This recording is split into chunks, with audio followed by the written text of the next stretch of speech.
The seagulls follow trawler. It's because they think sardines will be thrown into the sea. Thank you very much. Talking nonsense. So I thought, no, enough's enough. Why should I put up with that? Talking nonsense. So I thought, no, enough's enough. Why should I put up with that? Don't back down, double down. Don't back down, double down.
Yes, good morning. What is happening? This is the first episode ever of Bhoycie'S Breakfast Bar. We are going live on YouTube, Facebook and Twitter just to try and get that wee bit of exposure and all that. I'm not sure if there's many breakfast shows that the Celtic streamers have ever done before, Johnny. I don't know if it's one of a kind. I'll just say it's the first ever because I used to say we were the fastest growing Celtics fan media channel. I just made it up. I'll just make up that this is the first morning one as well. Fuck it. Johnny, thank you for joining me bright and early, mate. How are you? Yeah, fine, thanks. Good morning. It feels weird saying good morning, doesn't it? When you come on here. It does, mate. Usually getting ready to go to bed as soon as we're finished doing one of these, so I'll have to remember not to go to bed when we're finished. I'm doing all right, actually. Yeah, doing not too bad. All things considered. All things considered, we will be dissecting last night. We'll be dissecting where we feel Celtic's progress in Europe really is. We'll be talking about all that. But before we get down to that, we need to do all that good stuff. And all that good stuff means if you are watching, give us a wee share. Give us a like. If you want to keep the comment section active, we won't expect as many comments as normal. I think we had about 250 watching live last night. So, it'll not be as many as that today. But yeah, keep the comments alive if you are watching.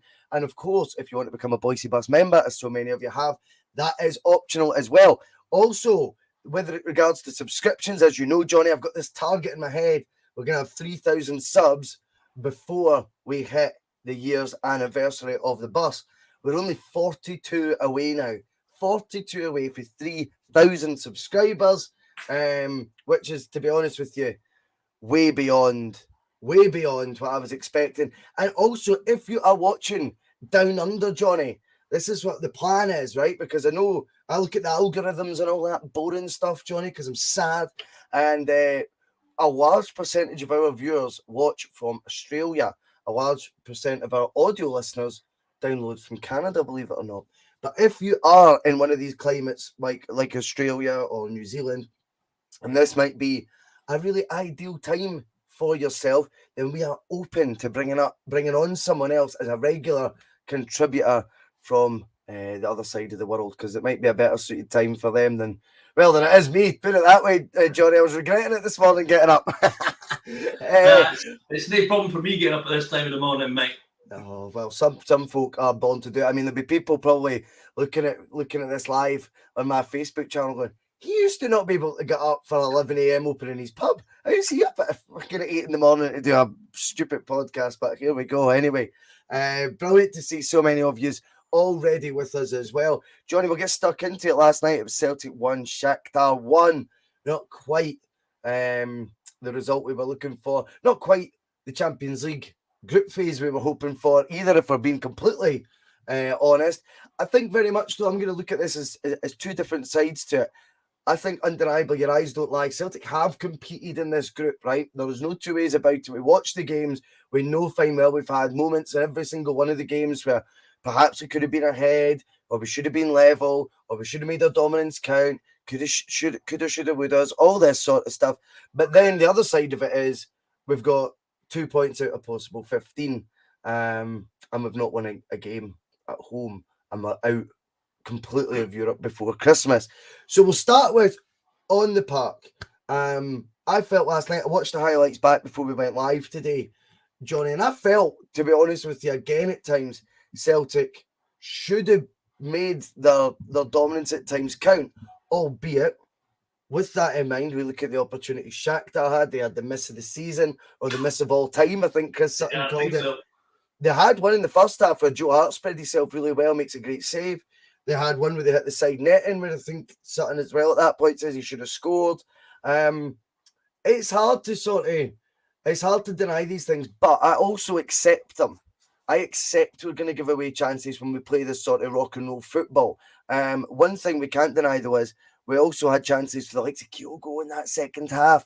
We had that absolute thunder bastard of a strike from Giakoumakis. I think his inner John Hartson at Anfield was being unleashed, Johnny, when he cracked that drive after his goal. I was getting vibes of that. See, to be honest with you, I think, again, yes, it's a point. I think we will look to, a lot of positives in the performance as well, Johnny.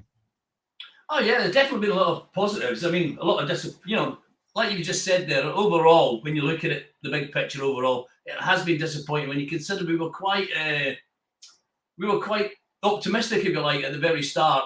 I think I said to you on here before, I think it was the night we were playing Real Madrid. Did I expect to beat Real Madrid? No. Did I hope? Yeah. And we done all right for about 55 minutes against Real Madrid. But like you said last night to Terry, we celebrated that, and the other two teams actually went and took points off Madrid. Yes. So disappointing in that respect. It would have been nice if we'd been able to, there's that word, more clinical. We've said that after every single game, more clinical. Well, when are we going to be more clinical?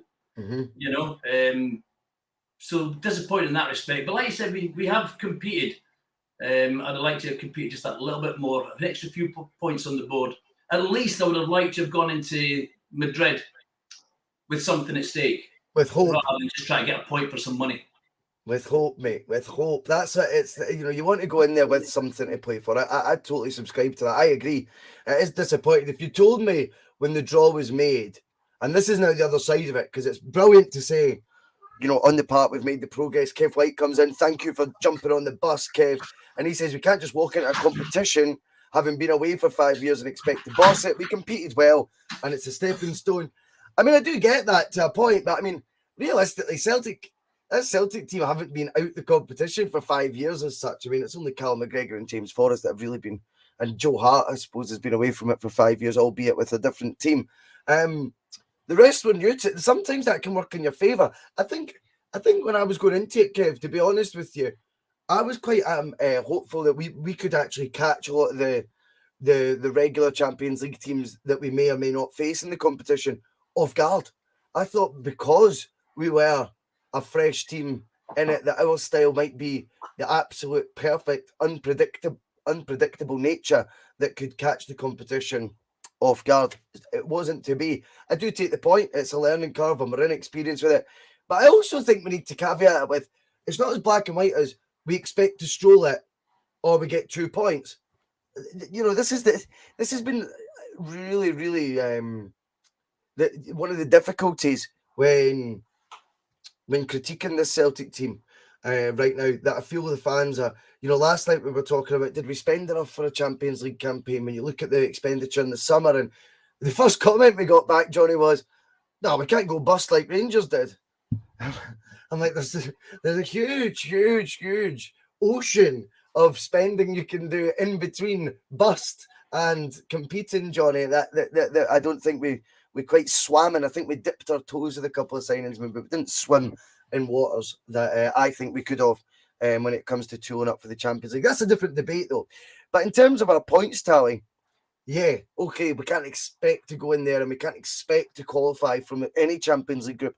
By the way, I don't think any team can. I mean, you've seen Liverpool, for example, getting scalped off Napoli in the first game, and you go, fucking hell, we are. Yeah. You know, you're in a tournament with the big boys now, you know.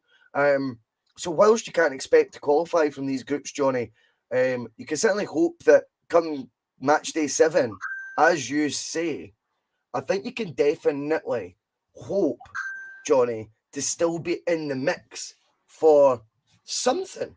And if that be a Europa League spot, so be it. If we'd competed in these 5 games, Johnny, and we're going to the Bernabeu with a chance of qualifying, albeit just for the Europa League, I wouldn't have been despondent, a word Ange doesn't like to use. Having played 5 games, 3 of them at home, in a group universally Celtic fans fancied, we've got 2 points from it. Where do we gauge the process that Ange has made in Europe in his 2 European campaigns so far? Well, just before we go into that, in response to Kev's, I think it was Kev White's comment. Kev White, aye. It was coming in 5 years.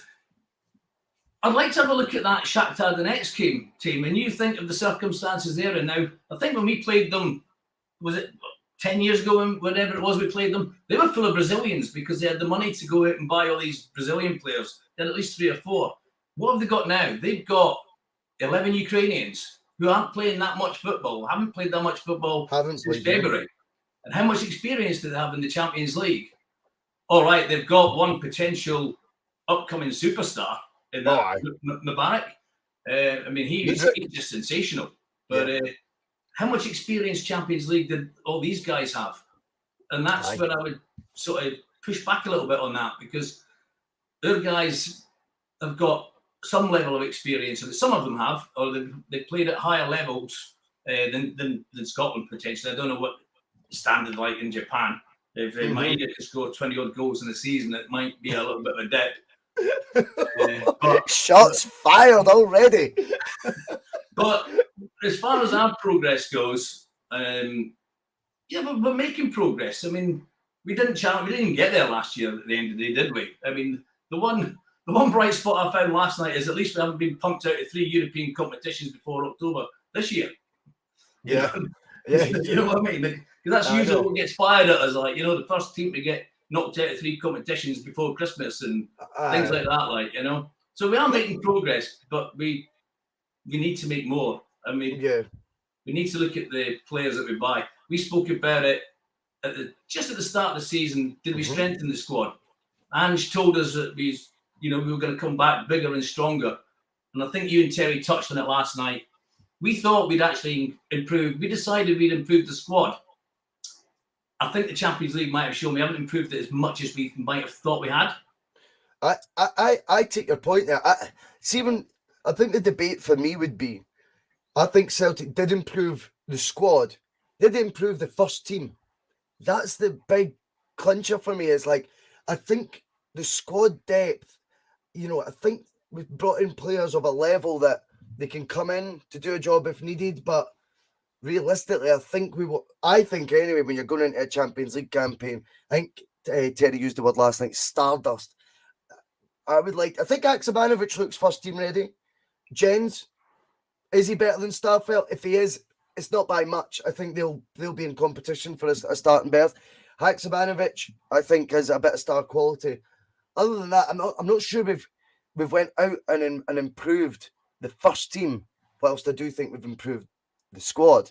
That might be something we see a change of direction in the January or the summer transfer window, Johnny. I wonder if now Ange could say, look, I've got now, you know, the core of the squad that I want. It's now finishing touches. And by the way, it's constant evolution as well. There's never a final piece in the jigsaw as far as I'm concerned. The jigsaw's always getting bigger and it's always moving about, and there's going to be maybe a player sale in the next 12 months or 1 or 2 players leaving. Will we improve then? If we sell a player for 50 million, will we spend 5 to 10 million on the replacement, or will we hope on a whim and a prayer that a 2 million guy can come in and replicate the player that's departed? And I wonder if Celtic's ambitions will match Angie's going forward. But I think from Postecoglou's point of view, I think performance-wise, we're doing what he wants us to do. And at times, I think we're uncomfortable with that, but it's the only way we're going to learn as well. I take that on board massively. Let's look, though, at the selection last night, because I did a random off-the-cuff pre-match patter show, Johnny, just because I was so excited with the team. I was so excited with that starting 11. It was bold, it was brave, it was rock and roll, if you like, from Ange. It was like, I thought it set a tone. I think when the fans seen the team, I think it gave everyone that was going to the stadium, who may have been in two minds about whether they were looking at the weather and thought, fuck that, you know. I think those that made the decision to go, and it was mobbed last night. I think it just put a wee spring in the support steps, and that, you know, the news of that lineup comes through. I think it was very clever that he did that, and I think you could feel there's an energy at Celtic Park. There always is, but I think it was just raised a couple of decibels by the fact we could see something special tonight. Okay, it didn't pay off, but do you think we've had an insight now, Johnny, into what Ange sees for the future? Because see if we can start against Leipzig without a natural number 6 and play Hacksaw, 2 wingers and a forward. I think now you might be entering into territory of what Ange sees for the future. It might be a more forward-thinking player in that number 10 with 2 wingers and Giakoumakis now as the focal point. If you can do it in the Champions League, we can do that domestically, right? Oh yeah, I mean, like, so when you talk about the team selection there, I mean, I'm going to be honest with you, I wasn't exactly what you would call excited about looking forward to the game last night, and I'm talking about not just from yesterday. I'm talking about pretty much since we knew we weren't getting Champions League. It wasn't floating my boat the way it should do. You know, I wasn't thinking, oh, Champions League game. I mean, even sometimes yesterday morning, I was like, oh Christ, the game's on tonight. You know, see, when I seen that team and I seen Kyogo and Giakoumakis both starting, I thought, brilliant. This is what we've been asking for. This is what we've been wanting. We want to see these two together, not just for 5-minute cameos before one of them gets injured.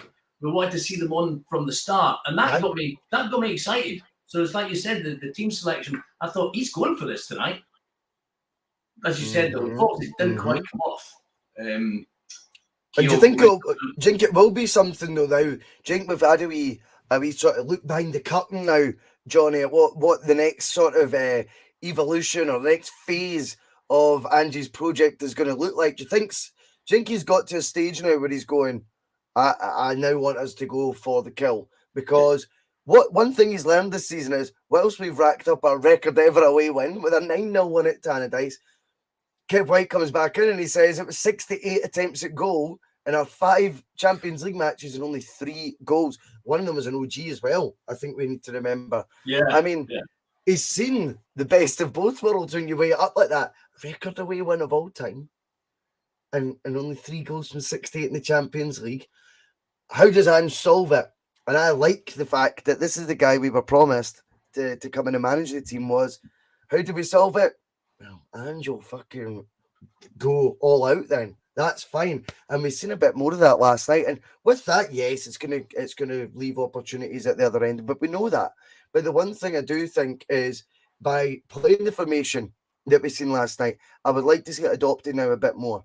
I would like us to be, you know, with that lineup, starting that lineup, you know, domestically in league games, Johnny, because I think obviously these teams that we're playing domestically, it's not a disrespectful thing, but they're not of the level that you're going to face in the Champions League. So if it's been good enough for us to do, you know, this sort of more aggressive formation twice in a row in the Champions League, I would like to see that going forward. Obviously, the Chaos and Kyogo partnership we wanted to see, I don't think it really came off altogether that well last night.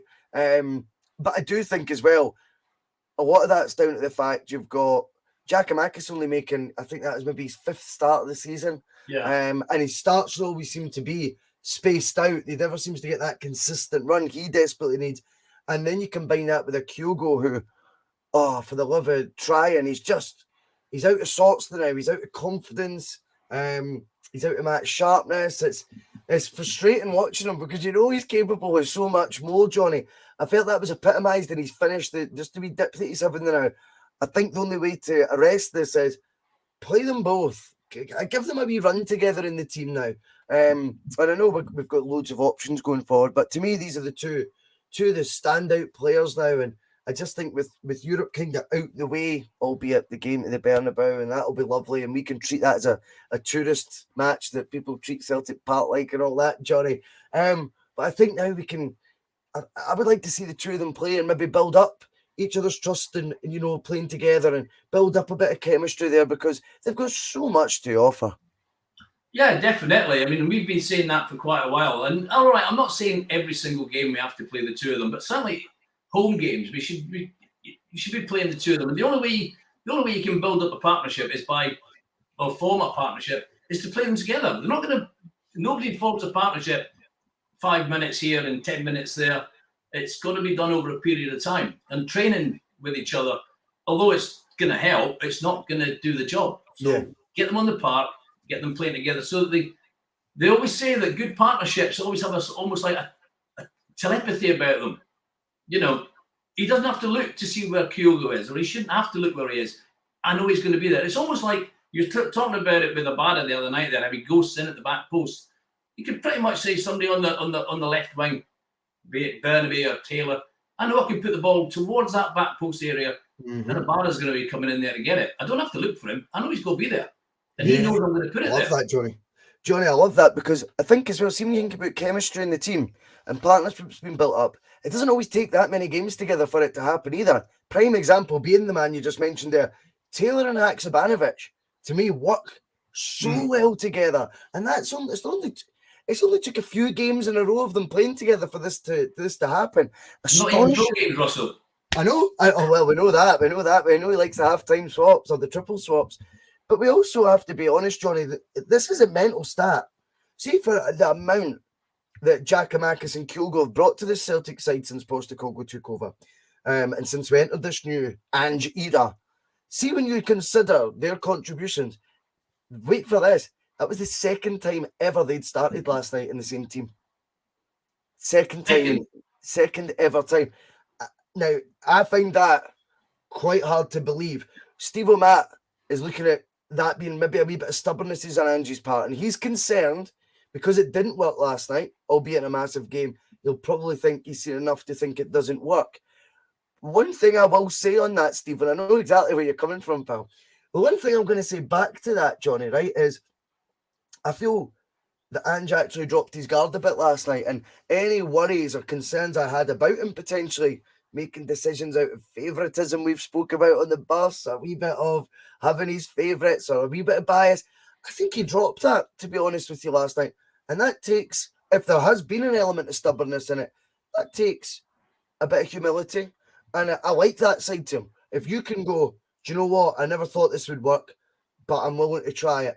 And I'm willing to try it when I need a win. I don't mind that at all. And I'm hoping that he doesn't use it now as a an example now and go, oh no, we did do that, remember, and it didn't work. I would like to think it's now worth going. We rolled the dice with it, but the only way for that chemistry to get better with two best goal scorers in the team is to continue it. I hope he does that because do you know what? They both bring an energy, a work rate. They're both infectious for different reasons. I think Giakoumakis is an absolute warrior for us. I think he's my favourite player at the club now. I absolutely love him. But then you've got Kyogo, who brings out your love of Celtic. Everything good about football. I think Kyogo brings that heartwarming nature, whereas Giakoumakis brings the bollocks. And I think between the two of them, finding a way. I mean, it's a brilliant project for Ange to have. It's a brilliant puzzle for him to solve. How you get these guys in the same team, how you make it work. Do you change the formation, or could Kyogo go back to being more of a winger, or could he work as a number 10? I think Kyogo was a wee bit confused at times, Johnny. He dropped very deep, particularly in the first half, to gather the ball. And I think what I would like to see, and it's just my humble opinion, would be if we are going to see this partnership work, Johnny, I think Kyogo sticking a wee bit closer to Giakoumakis. Yeah, drop a wee bit deeper and make things happen, but more as a traditional sort of number 10. You know, in that wee pocket of space between their midfield, between their defence, just running the lines then. I don't want to see the halfway line gathering the ball. Just play that wee bit further forward. Get a bit closer to Giakoumakis, because the one thing you know with him is he is going to win flick-ons, headers. He's going to win tackles where balls break. And I think someone just buzz-bombing around Giakoumakis will definitely be the way I see that partnership working. Yeah, well, that's the key word there, Russell. We don't just want them on the park at the same time. We want them on the park forming a partnership. Yeah. And they're not going to form a partnership if Kyogo's hanging back down near the halfway line and Gigi's up at the penalty box. But when you first, if we stay on the subject of these two, when you first floated the idea of the breakfast bar and asked us in the group chat, what do we think? I said to you, one experiment's better than 1,000 opinions. Now, Andrew's probably heard 1,000,000 opinions regarding this, and I hope he's not just going to stick with one experiment and say, "Oh, it didn't work." I hope he's going to say, "I can see the germs, the germs there. I can get it to grow, get it to germinate, and build. It's not going to just happen like that. You don't form partnerships in 2 seconds, but I can see where it can go. I'm going to experiment with this again." Johnny, I love that point. And do you know what? It always goes back down to one of the arguments, you'll see pundits making all the time. Good players can play in the same team. Good players like playing with good players. There's no two ways about it. What I would also align that with is another forward player, Johnny, who's I thought came on, and with hindsight, I think would have been a more effective starter than what Abada was, who I think definitely has had that. That was my phone. I thought it sounded like the breakfast bar jingle there. Morning. But I think James Forrest last night impressed again. He's pushing now to become part of this front 3, front 4, front 5, whatever it is Andrew's got up his sleeve next. Oh, yeah. I mean, I've always liked James Forrest. He was always a little bit injury prone earlier on, and like the last season, for example. But Forrest has split the support, as to whether we like him or not. And I thought he brought in a bit of energy last night, and he was at least trying to get something done. And maybe didn't come off, but he's got a bit of drive about him, if you like, He's got savvy at this level, Johnny, and I think he's much maligned, James Forrest, right? And he is. He's one of those folk, he can't do wrong for right. He can't do right for wrong, even. But do you know what? Shut that dog up. But do you know one thing about James Forrest he's brought in the 2 Champions League, the last 2 outings he's had, has been he has brought real composure on the ball. And I think he's looked canny for great word. He has looked canny, though. He's like, I know what to do here. If we're being completely honest, and this is not scapegoatism or any of that nonsense with Abada, I think just at this level, he's been a wee bit of a rabbit in the headlights at times. And I think that he gets a complete pass for me. He's only just turned 21, the boy, right? Complete free pass for me on it. But I think what James Forrest showed is the importance he's going to have in the next 3 years as that mentor for Abada knows no bounds. Because I think you're now seeing a fully fit, a match fit James Forrest, who's bringing quite a bit to the party in terms of on the pitch. But I think in training and stuff like that, Abada should now be watching how James Forrest is utilising the ball. Forrest was excellent with his ball retention at times last night. He knows when to put in his delivery, he knows when to take on his man, and he knows when to play it in field. I think we've seen all those wee bits from James Forrest, particularly in his last 2 Champions League games. What he's bringing domestically is fucking goals, but we know Abada can do that domestically as well. So that side of it. But I think if this is going to be the learning curve that we're seeing comments saying, the process as loads of people's favourite word that we've all got to trust. Well, I think Abada's got a real process that he needs to learn. And I think James Forrest going forward in the last 4 games has proven to me that he's going to be a mentor for the likes of Liel Abada. I think with the likes of Maeda, still quite young, 24, 25, but I think he plays his own sort of game, and it's a bit bonkers, but it's quite effective at times as well. I think with Jota and Haksabanovic, I think we've got arguably you could say the best competition for a jersey on that left-hand side if you could only play them in the left. But I like the idea of Abada looking at what James Forrest did. I'm sure Angela said or will say to him over the week, when you're watching the videos of the game, I think he'll be saying, look what Jamesy did there. See the decision making he's doing there. That's what you need to get to. And it's not, by the way, this isn't criticism of Abada. I'll reaffirm that. I think he gets a free hit. I think it's been a massive, steep learning curve for him. But Jamesy's came on and shown what it takes when you get to 31. That's how you last at Celtic for 13 years, Johnny Logue. Oh yeah, you don't last that length of time at any club without doing something right. But going back to Abada there, I think it was fine margins there with Abada. Do you think that miss early on against Madrid really affected him? I don't know if it's a one sliding doors moment. If that goes in, he goes on to have a great game and a good Champions League overall. He misses it and his head almost went down almost immediately. He has to learn, and that's the key word, learn, to pick himself up from these situations. It was another one of those ones where I think he had too much time to think, didn't he? Yes, mate.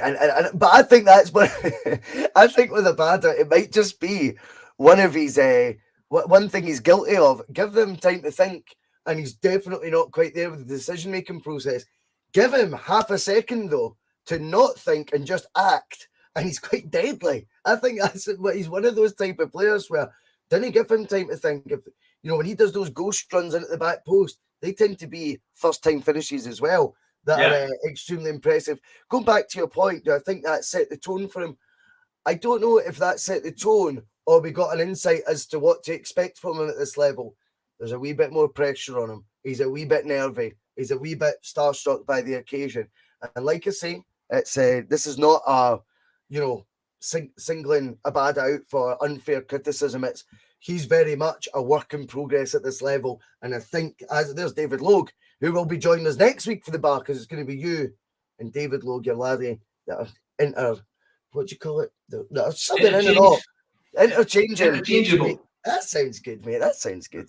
It's too early for these big words, Johnny. Do you know what I mean? I think we found out, though, says David, that Abada isn't quite Champions League level yet, but loads of potential. And I totally agree with that. And this is what it's all about, the breakfast bar, because we've got Alistair Nicol coming in for Down Under. He's saying good luck with the new show, sitting in the Frying Scotsman, Chippy. What a name.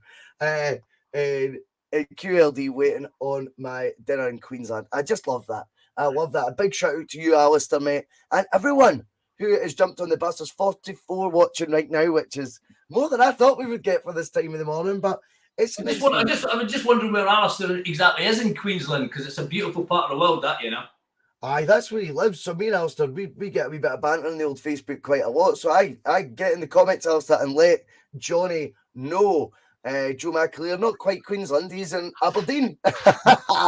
Big shout out though to you, Joe, and thank you for spending your morning on the bus. Beach Boys, good to have you with us as well. He comes in, Johnny. We'll take a few points from the commenters now. I think Ange talking a good game. We'll wear thin with the fans eventually. We've been second best in every game. Playing against Livy and Killie for the next 10 months isn't going to get us ready for Europe next year. I think a wee bit harsh to say we've been second best in every game. I don't know if that's necessarily true. I think we were the better team in Warsaw against Shakhtar. I think there's an argument we were the better team last night, although it was pretty 50-50. I think everybody knew that it was that game in Warsaw against Shakhtar that really crippled us. We should have won. We should have won that game. I agree, Johnny. I think you're right. What about this, though? What does the next 10 months hold? I touched on this last night, by the way, Beach Boys. So I kind of see where you're going here. What happens now, Johnny? We need to keep these players completely motivated now. One thing we need to accept is, in the modern game, when you get players of a certain level of ability, they come to Celtic because they want to play under the lights in the Champions League. We've now got a long spell with no European carrot to dangle at them. We need to keep them motivated. This league title now becomes everything, for Celtic. But how much do they learn from a league campaign again, a domestic campaign, playing against teams, and I was quite brutal about this a few weeks ago. I've calmed down now, but the reality is we are going to be celebrating at the end of the day, beating teams that go out to Sligo Rovers, beating teams that get beat 7-0 by AZ Alkmaar, beating teams that get beat 7-1 against Liverpool, you know, and then they're the three sides that were the best of the rest last season. So what does that make the other teams that we're going to be playing? Do Celtic learn as many hard lessons what they learn in the Champions League? Of course not. But do they develop really at all ahead of the next Champions League campaign over the next 9-10 months? It's going to be difficult to answer that one. I'm chucking puzzles at you. Played these guys before last season, and we've had some hairy games like that St Johnstone 2 weeks ago. But we've got to make these guys realise that.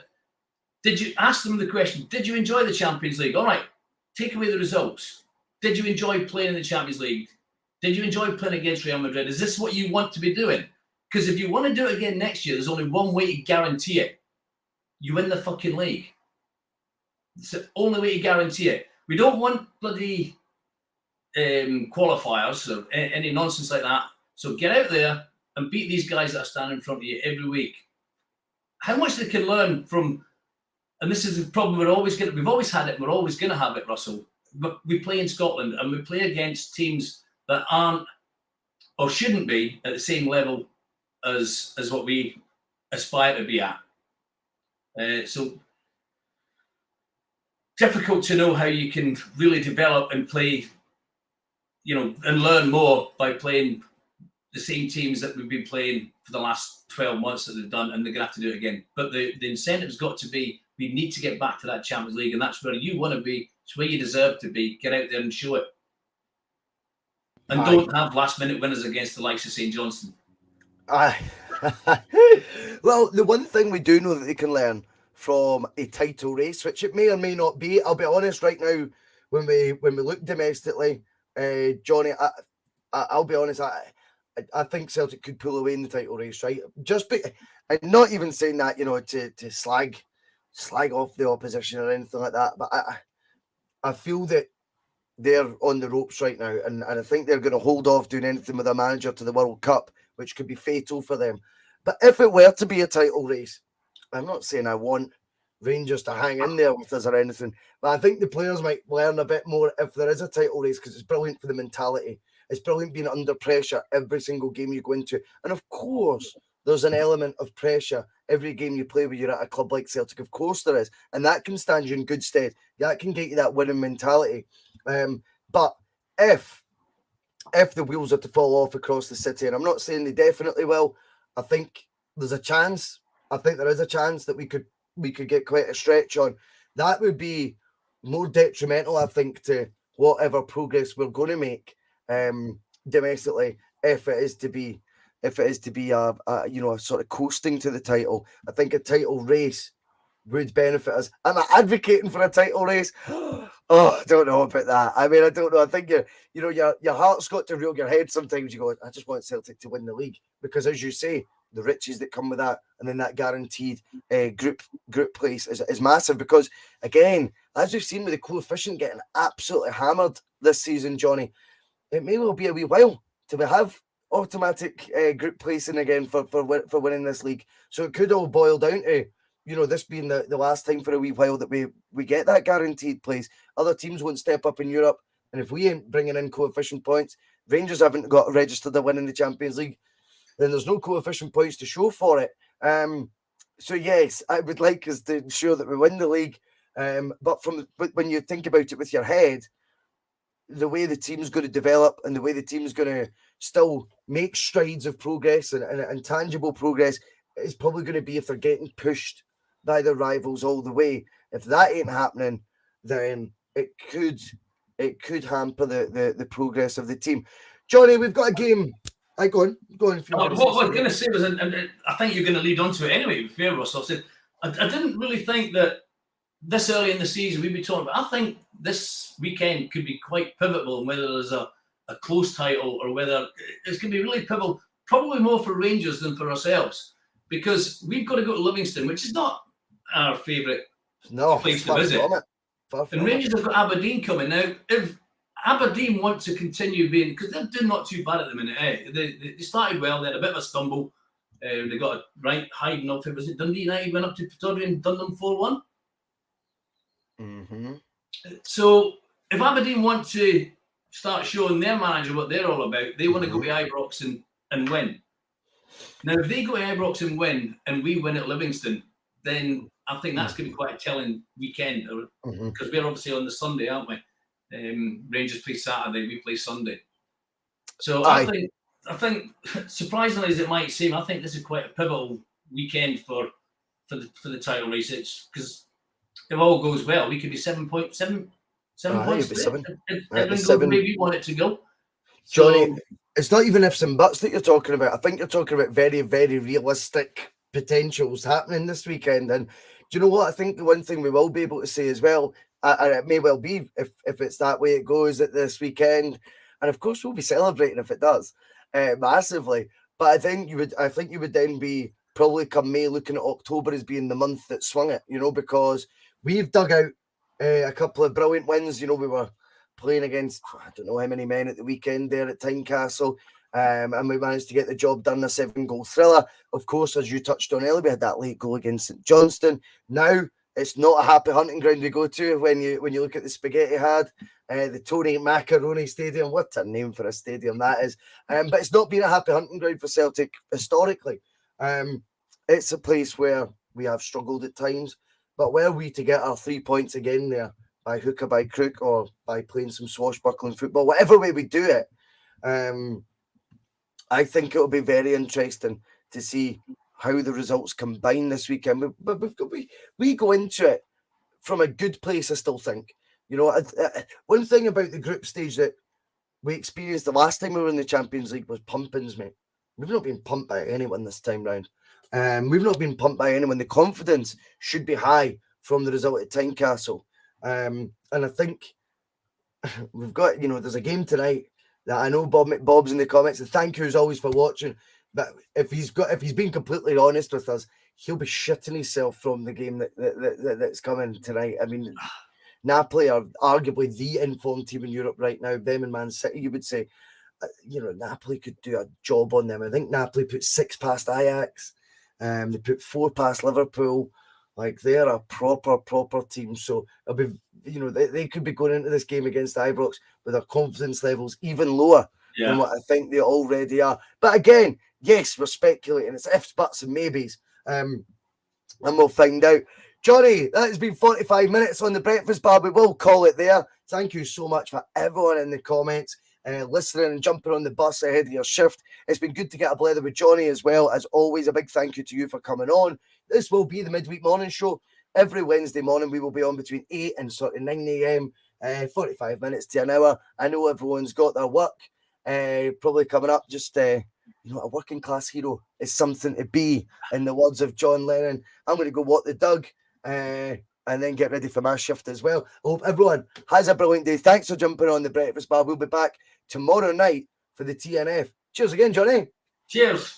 Some of his comments about me deliberately trying to cause controversy. Well, I work in the media now, and you've got someone sitting there next to you who's an embarrassment to the media profession. He's an apologist. He's a charlatan.